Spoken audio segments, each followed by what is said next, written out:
ඉතින් ඔයාලා ඔක්කොම අදත් මගේ channel එකට සාදරයෙන් පිළිගන්නවා. ඉතින් අද අපි කතා කරන්න යන්නේ මෙන්න මේ වැස්සියක්. එහෙම නැත්නම් heat එකට ආවට පස්සේ heat එක හරියටම අඳුරගන්නේ කොහොමද?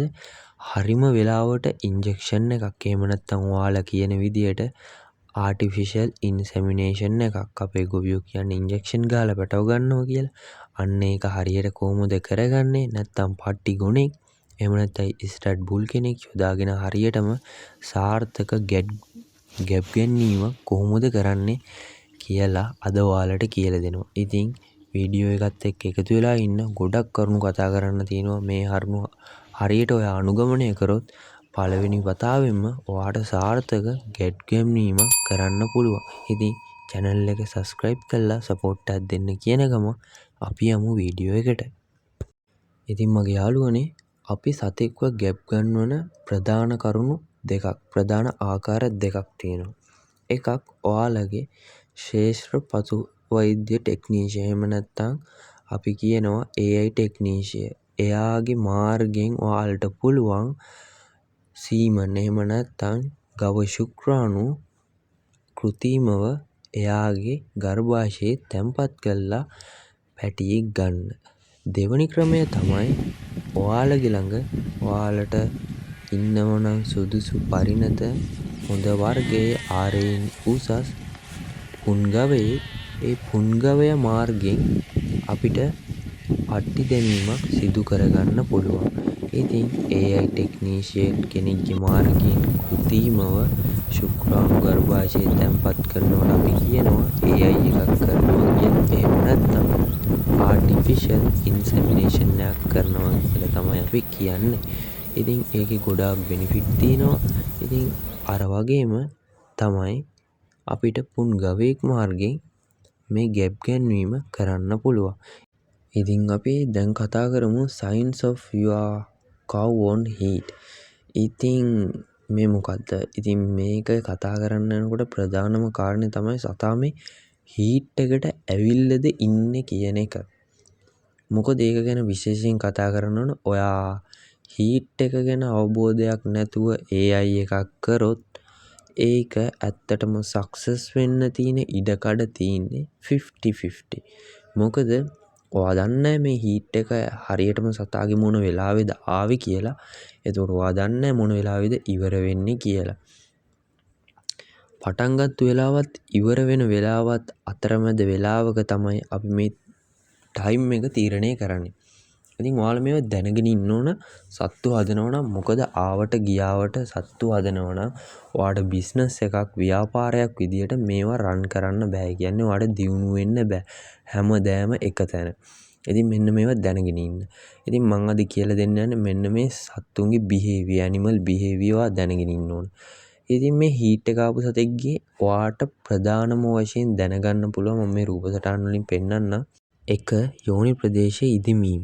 2. ඇත්තටම බිත්තර කහම දෙක. ඒ කියන්නේ අවර්ණ දියරයක් එයාගේ වල්වයකින් එහෙම නැත්නම් යෝනි ප්‍රදේශයෙන් ඔයාට බේරෙනවා ලාටුමේ දෙයක් බේරෙනවා එල්ලි දිනවා වගේ දැක ගන්න පුළුවන් මේ ෆොටෝ වලින් ඔයාලට පෙන්වන්නෙත් ඒක. ඉතින් මෙන්න මේක සාමාන්‍යයෙන් දැනට අපේ ගොවීන් 180%ක්ම සාමාන්‍යයෙන් සතෙක් හීට් එකට ඇවිල්ලා කියලා දැනගන්න එක ක්‍රමයක්. ඉතින් අනිත් ක්‍රමය තමයි mounting on the other animal. ඒ කියන්නේ අනිත් සත්තුන්ගේ පිට මේ සත්තු නගිනවා. එතකොටත් හැබැයි මේක ඇත්තටම සක්සස්ද නෑ. මොකද දන්නවද මෙන්න මේක සත්තු සාමාන්‍යයෙන් නෝමල් ගවරලක් ඉන්නකොට ඒක behavior වලින් එන දෙයක්. ඉතින් මේක පට්ටි තීන සතෙක් තව සතෙක්ගේ පිට උඩ නගින්නත් පුළුවන්. පට්ටි නැති සතෙක්ගේ පිට උඩ තව සතෙක් නගින්න පුළුවන්. එතකොට ඔයා මෙන්න මේ සත්තු දෙන්නම චෙක් කරලා බලන්න ඕන.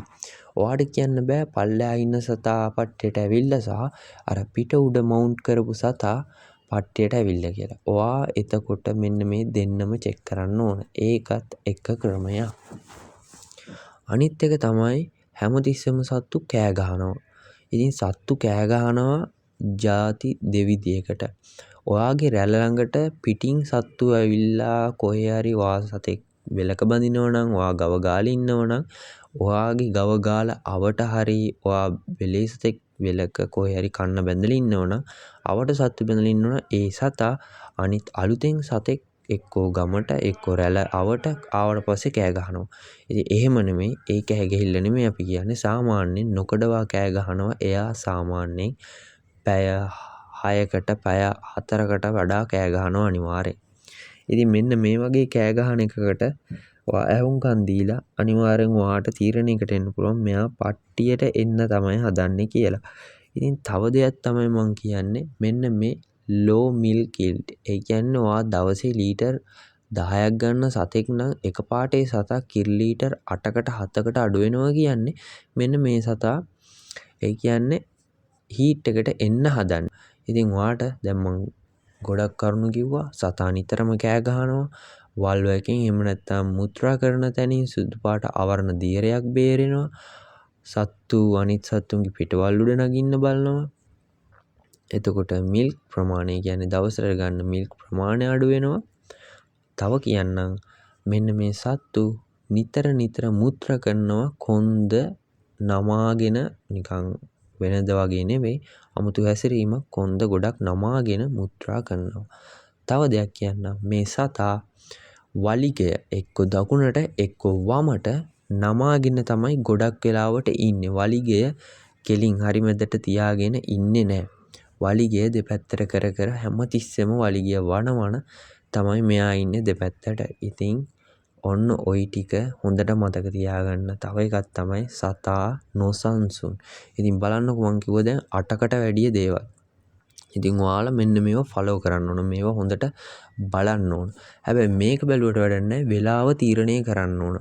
මෙන්න මේ වෙලාව තීරණය කරගන්න එක හරිම වැදගත්. මොකද මේ ඩිම්බ මෝචනය ඩිම්බයක් පිට වුණාට පස්සේ ඒ ඩිම්බයට අපි අනිවාර්යෙන් සංසර්ග වීමට ශුක්‍රාණුවක් අවශ්‍යයි. ඉතින් සංසේචනය වෙන ශුක්‍රාණුවක් අවශ්‍ය නිසා ඉතින් මෙන්න මේ ඩිම්බ යම් කිසි කාලයක් බලාගෙන ඉන්නවා ශුක්‍රාණුවක් පැමිණ සංසේචනය වෙලා කලලයක් හැදෙන්න. ඉතින් මෙන්න මේ වෙලාව තමයි හොඳම වෙලාව කියලා අපි කියන්නේ. ඉතින් මෙන්න මේ වෙලාව අනිවාර්යෙන් අපි දැනගන්න ඕන. දැනටමත් ඔයා දන්නවා මේ පට්ටි ලකුණු එහෙම නැත්නම් හීට් සයන්ස්. ඉතින් මෙන්න මේ වැසියේ වට්ටිල්ලනකොට මොනවද රියැක්ට් කරන්නේ එයාගේ හැසිරීම කොහොමද කියලා ඔයාලා දන්නවද? ඉතින් මෙන්න මේ දේ ඔයා පට්ටි ලකුණු අද උදේ ඔයා දැක්ක කියන්නකෝ පට්ටි ලකුණු ඔයාගේ සතා මෙන්න මේ ලක්ෂණ පෙන්නනවා. එයා මේ ලක්ෂණ වලින් දෙකක් තුනක් මේ ඔක්කොම පෙන්වුවේ නැතත් දෙකක් තුනක් හරි පෙන්නනවා නම් ඔයා මතක තියාගන්න වෙලාව ලියලා තියාගෙන ඔයා ඉක්මනටම කරන්න ඕන. ඔයා තීරණය කරන්න ඕන ඔයා පට්ටි ගොනෙක්ද නැත්නම් කෘත්‍රිම සිංචනයද ඔයා කරන්න බලාපොරොත්තු වෙන්නේ කියලා. කෘත්‍රිම සිංචනය කරන්න බලාපොරොත්තු වෙනවා නම් පට්ටි ගොනෙක්ගේ මාර්ගයෙන් දාන්න බලාපොරොත්තු වෙනවා නම් ඔයා අනිවාර්යෙන් පට්ටි ආපු වෙලේ ඉඳලා පැය 12කට පස්සේ පැය 12ත් පැය 18ත් අතර කාලයේදී අනිවාර්යෙන් මෙයා ඒ වැඩේට යොමු කරන්න ඕන. ඒ වැඩේ කිව්වේ එක්කෝ AI එකක් කරන්න ඕන. එහෙම නැත්නම් පට්ටි ගොනෙක් සමග එකතු කරවන්න ඕන. ඉතින් මෙන්න මේ වැඩේ ඉවර වුණාට පස්සේ මොකද්ද ඊළඟට මේ පට්ටිය එහෙම නැත්නම් කෘත්‍රිම සිංචනය හරි. දැන් ඊට පස්සේ අපි කොහොමද මේ සතාව බලාගන්නේ? මෙන්න මේක ගොඩක්ම වැදගත්. 160ක් විතර බලපානවා මෙන්න මේ ඒ කියන්නේ අපි කෘත්‍රිම සිංචනය හෝ පට්ටි දැම්මට පස්සේ මෙන්න මේ සතාව බලාගන්න විදිය ඔයාගේ ඉතිරි දවස් 18 21 ඇතුළත මෙන්න මේ පට්ටිය සාර්ථක වෙන්න මෙන්න මේක අනිවාර්යෙන් වැදගත්. ඔයාට නැත්තම් ආයෙමත් බලන් ඉන්න වෙනවා දවස් 21ක් එහෙම නැත්තම් මාසයකට ආසන්න කාලයක් මෙයාගේ පට්ටියක් දාන්න. ඉතින් ඔයාලට කියන්න ඕන අනිවාර්යෙන් අද පට්ටිය දැම්මනම් හෙට එයාව අවුවේ බඳින්න එපා. ඔයාලා අවුවේ ගිනිහිල්ලා එයාව වෙලක කොහේ හරි බඳින්න එපා. එක එයාව කූල් තැනක තියන්න. එයාව කලබල කරන්න එපා. කූල් තැනක කියලා අදහස් කරේ එයාව සාමාන්‍යයෙන් හෙවන පරිසරයක තියන්න. හොඳට කන්න බොන්න දෙන්න. එයාව දවස් 3ක් විතර යනකම් දුර ගෙනියන්න එපා. ඉතින් සමහරව මේ අඩසියුම් ක්‍රමයට හදනකොට සතා රෑ එහෙම රාත්‍රී කාලයේ පමණයි කූඩුවේ ඉන්නේ. එතකොට උදෑසන දිවා සන්ධ්‍යා කාලේ ඒ සතා තැනින් තැන ගස් මාරු කරලා බැඳලා තමයි ඒ සතාට කන්න පුරුදු වෙලා ඉන්නේ. ඉතින් මෙන්න මේ වගේ කරුණු නිසා එයා වැඩි වෙහෙසකට පත් වුණාට පස්සේ ඔයාලගේ කෘත්‍රිම සිංචනය එහෙම නැත්නම් ඔයාලා පට්ටි දාපු එක අසාර්ථක වීමට තියෙන ඉඩකඩ වැඩි වෙනවා. ඉතින් ඔයාලා අනිවාර්යෙන් පට්ටිය දැම්මට පස්සේ ඒ සතාව අඩුම දවස් 2ක් හොඳට බලා ගන්න ඕන. ඒ සතාට වද දෙන්න එපා. හොඳට කන්න බොන්න දීලා බලා ගන්න. මම තවත් එක දෙයක් කතා කරන්නම්. මෙන්න මේ අපි පට්ටි දැමීමෙන් පසු හෝ AI එකක් කිරීමෙන් පසු අපේ ගොවි ජනතාව එහෙම නැත්නම් අපේ ගොවීන් කරන වැරද්දක් තමයි මේ සත්තුන්ව නාවනවා. එක්කෝ සේම් ටයිම් ඒ කියන්නේ එකම වෙලාවේ ඒක කල්ලි බිරුණාම මේ සතාව ගිහිල්ලා කොහේ හරි බඳිනවා. ඒව කරන්න හොඳ නැහැ. ඒ වගේ දේවල් කරොත් ඔයාට සාර්ථක ගැප් ගෙවීමක් කරන්න බෑ ඇත්තටම. මම කියන්නේ මම කියන හැම දෙයක්ම නොකර AI සක්සස් වෙනවා. ඒ වුණාට අපේ වගකීමක් තමයි අපි මහන්සි වෙලා අපි කරන දේ ප්‍රතිඵලය ඉමීඩියට්ලි කියන්නේ කෙලින්ම අපිට ඒකේ ප්‍රතිඵල ලබා ගන්න ඕන නම් මේව කරාට පස්සේ ආයි අරහෙ මෙහෙ පට්ටි දාන්න පට්ටි ගොන්නු හොයන්න AI ටෙක්නීෂියට කෝල් කරන්න ඕනේ නැහැ. මොකද අපි කරන වැඩේ හරියට කරාම ඊළඟ දවස් 18ත් 21ත් ඇතුළත ආයි පට්ටි එන්නේ නැහැ. පට්ටි එන්නේ නැහැ කියන්නේ මොකද්ද? එයා ප්‍රෙග්නන්ට් වෙලා තියෙනවා. ඉතින් කොච්චර සතුටුයිදනේ මාංශ වෙලා කන්න බොන්න දීලා අපි හදන සතා ප්‍රෙග්නන්ට් කියලා අපි දැනගත්තාම ගොඩක් සතුටුයි. ඉතින් ඒ වගේ පොඩි කැපකිරීමක් කරන්න ඕන. ඉතින් මතක තියාගන්න සතාව නාවන්න එපා. AI එකක් පට්ටියක් දාලා අනිවාර්යෙන් ඊළඟ පැය 12ත් පැය 6ත් අතර කාලය very important. ඒ කියන්නේ ගොඩක් වැදගත්. ඔයා සතාව නාවන්න එපා. හොඳට කන්න බොන්න දෙන්න, පිරිසිදු වතුර දෙන්න. සතාව හෙවන ස්ථානයක තියන්න. සතාව ඇවිද්දවන්න එපා ගොඩක් දුර. ඒක ඇත්තටම හොඳ නැහැ. ඉතින් අනිවාර්යෙන් මේ දේවල් ෆලෝ කරන්න කියනවා. අනිවාර්යෙන් සතාට වද දෙන්න එපා. සතාව නාවන්න එපා. සමහරු කරන වැරද්දක් තමයි මේ සතා එක්ක අපිරිසිදුයි එක්කෝ මොනයම් තීරණයක් ගන්නවා. මොකද මේ කිසියම් හේතුවක් නිසා.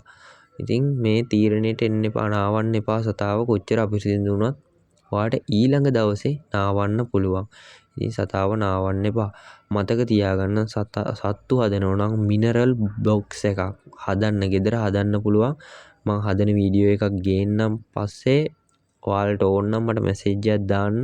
මගේ ටයිම් එකත් එක්ක මම අරන් එන්නම්. මිනරල් බ්ලොක්ස් එකක් හදලා ඉවර වෙලා දෙන්න සත්තුන්ට මිනරල් බ්ලොක්ස් එකක් ගෙදර හදාගන්න පුළුවන්. ඇත්තරම වැදගත්. ඉතින් මෙන්න මේ මිනරල් කියන ඒවා ගොඩක් වටිනවා. සත්තුන්ට කැල්සියම් ටික දෙන්න වරද්දන්න එපා. ඉතින් මේ වගේ ගොඩක් කරුණු දිනවා. අපි හිමිහිට මේ සත්ත්ව පාලනය ගැන පියවරෙන් පියවර කතා කරමු. ඉතින් අද මම කතා කරා මෙන්න මේ ප්‍රධාන කරුණු. හීට් එකකින් පස්සේ මොකද්ද කරන්න ඕන? ඒක ඇත්තටම වැදගත්. එතකොට හීට් සයන්ස් අඳුර ගන්න ඕන. ඒ කියන්නේ හීට් එක හරියටම ඇවිල්ලාද කියලා අඳුර ගන්න ඕන. හරිම ටයිම් එකට පට්ටිය දාන්න ඕන. තව දෙයක් තමයි සතාගේ වයස සහ වයසට සැරලෙන බර බලලා ඉවරලා ඔයා AI එකක් කරන්න. ඔයාට කවදාවත් සාර්ථක පැටියෙක් ගන්න බෑ. નિયમિત පරිණත බරක්, පරිණත වයසක් සතාගේ නැතුව. ඉතින් අන්තිමට මම කතා කරන්න යන්නේ මේ මොකද්ද? BCS body condition score එක මම කලින් කියලා තිනවා. ඔයාලට මතකද දන්නේ මම කලින් කරපු වීඩියෝ එක. මගේ ඒ ගැන සඳහන් කරලා තියෙනවා කොහොමද හොඳ ගුණාත්මක එළදෙනක් තෝරගන්නේ කියලා. ඔයාලට මගේ YouTube channel එකට ගිහලා බලන්න පුළුවන්. මම ඒකෙත් කියලා තියෙනවා. මම අද කියන්නම් මෙන්න මේක ideal. ඒ කියන්නේ 2.5 3.5 අතර මෙන්න මේ BCS කියන body condition score එක තියාගන්න ඕන. ඔයා මෙන්න මේ සතා හීට් එකට එනකොට මෙන්න මේක තමයි ඇත්තටම මේ ඔක්කොටම වැඩිය සක්සස් වෙන්න හීට් එක පට්ටිය ඕන එකක් දැම්මට පස්සේ මෙන්න මේ සතාගේ ප්‍රෙග්නන්ට් කරන්න බලපාන ප්‍රධාන සාධකයක් තමයි මෙන්න මේ BCS body condition score එක. මේක 3.5ට තියෙන්න ඕන. මම ඔයාලට මේ ෆොටෝ වලින් පෙන්නන්නේ අයිඩියා එකක් ගන්න.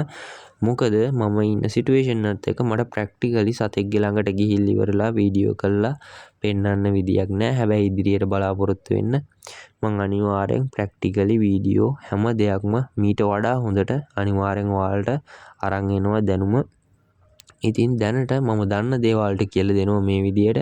ඉතින් මතක තියාගන්න මෙන්න මේ විදියට 2.5 3.5 4 වෙන්න ඕන. වැඩි වෙන්නත් බෑ අඩු වෙන්නත් බෑ. අඩු වෙන්නේ කියන්නේ දෙකත් අවුලක් නෑ. 2යි 3යි අතර අවුලක් නෑ. ඇත්තටම හැබැයි ඊට වඩා ගොඩක් අඩු වුණොත් ඉතින් හරියන්නේත් නෑ. ඊට ගොඩක් වැඩි වුණා කියන්නේ කොහොමත් හරියන්න තියෙන සම්භාවිතාවය අඩුයි. ඇත්තටම සතෙක් ගොඩාක් මහතයි ගොඩාක් ෆැට් එක එහෙම තියෙන සතෙක්ට අපි ඒ කොච්චර කරත් හරියන්නේ නෑ. ඉතින් සමහරු මස් කඩේට පවා දෙනවා එහෙම සතෙක්. ඒ වුණාට මස් කඩේට දෙන්න ඇත්තටම අවශ්‍යතාවයක් නැහැ. කැල්සියම් ටික දීලා අපි ඩයට් ප්ලෑන් එකකට යන්න ඕන. එයාට කන්සන්ට්‍රේට් නවත්තන්න ඕන. ඉතින් ඔන්න ඔය වගේ දේවල් තියෙනවා. අපි ඒව ගැන පස්සේ කතා කරමු. ඉතින් මම අද කියලා දුන්න ඒවා මතක තියාගන්න. මේ BCS බොඩි කන්ඩිෂන් ස්කෝ එක මේ 2.5 3 අතර තියාගන්න. අනිවාර්යෙන් එයාගේ හීට් ඔයාලා පට්ටි දැම්මහම අනිවාර්යෙන් එයාව නාවන්න එපා. එයාව ස්ට්‍රෙස් කරන්න එපා. කලබල කරන්න එපා. එයාව පැය 12ක්වත් අඩුව කාම් තැනක සංසුන්ව තියන්න. එතකොට රයිට් ටයිම් එක කියන්නේ හීට් එක ඇවිල්ලා පැය 12කට පස්සේ අනිවාර්යෙන් ඔයා එයාව හීට් එක ඇවිල්ලා පැය 12කට පස්සේ ඔයා අනිවාර්යෙන් එයාට කෘතිම සිංචනය හෝ පට්ටි දම්මන්න ඕන. ඉතින් හීට් සයන්ස් හරියට බලලා ඉවර වෙලා සතාව හොඳ කෙයාරින් එකකට ලක් කරගෙන හොඳට බලා ගන්න ඕන. ඉතින් මෙන්න මේ දේවල් ටික ඔයා දැනගෙන ඉන්නව නම් ඔයාට ලේසියෙන්ම සාර්ථකයයි එක සාර්ථක පට්ටියක් දම්මලා ඔයාට සතාව ගැබ් ගන්නන්න පුළුවන්. ඉතින් මෙන්න මේ වැදගත් කරුණු ටික තමයි අද අපි කතා කරේ. ඔයාට මේ වීඩියෝ එක වැදගත් වුණා කියලා හිතනවා නම් පොඩි දෙයක් හරි නොදන්න දෙයක් ඉගෙන ගත්තා නම් වීඩියෝ එක සබස්ක්‍රයිබ් කරලා මට සපෝට් එකක් දෙන්න කියන ගමන් අදට ගිහිල්ලා එන්න. හැමෝටම ජය වේවා.